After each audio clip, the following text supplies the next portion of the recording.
So this morning I bought a cup of coffee and then headed to the metro to get a ticket. On my way to the train, I met a street musician.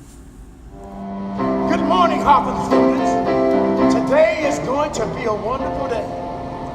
If there was a time to learn, it's time to learn right now. Your teacher came up to me and said, "Can you say good morning? I want to say one more thing. Good day, Hopkins students."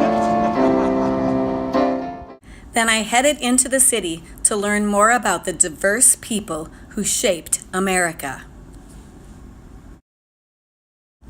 Right away, I got to see the nation's Capitol building and the building that houses the Supreme Court. Good morning, Hawthorne Hawks. Here I am at the Washington Monument. It is in honor of the first president of the United States, George Washington. I got to visit the National Museum of the American Indian. Inside, there were flags of the Indian nations, and guess what? I saw some of the flags from Montana. The Flathead Nation flag, the Fort Peck tribe, and the Blackfeet tribe. There were so many more. I saw beadwork of all kinds, and statues, and paintings, and artifacts, past and present. This was an important quote I read. Great nations, like great men, should keep their word. That's really important. We should all keep our word.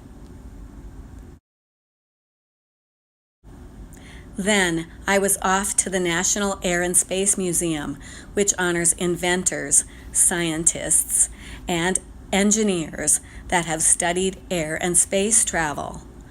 I got to go to a planetarium and an IMAX theater.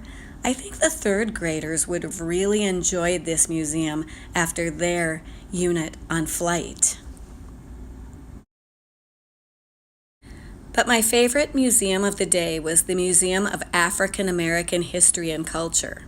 There were really cool interactive exhibits that told about the Civil Rights Movement, historical events, and famous people like Muhammad Ali, Colin Powell, Ben Carson, Venus and Serena Williams, and other sports figures.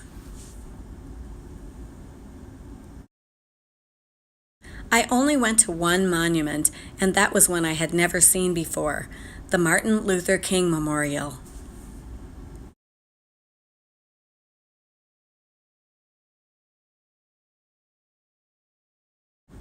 I know there were lots of famous people and not so famous people that have helped shape our country. And what do I think? I think that the future is bright. I think that you have the power through imagination, creativity, and hard work to help make our country even better.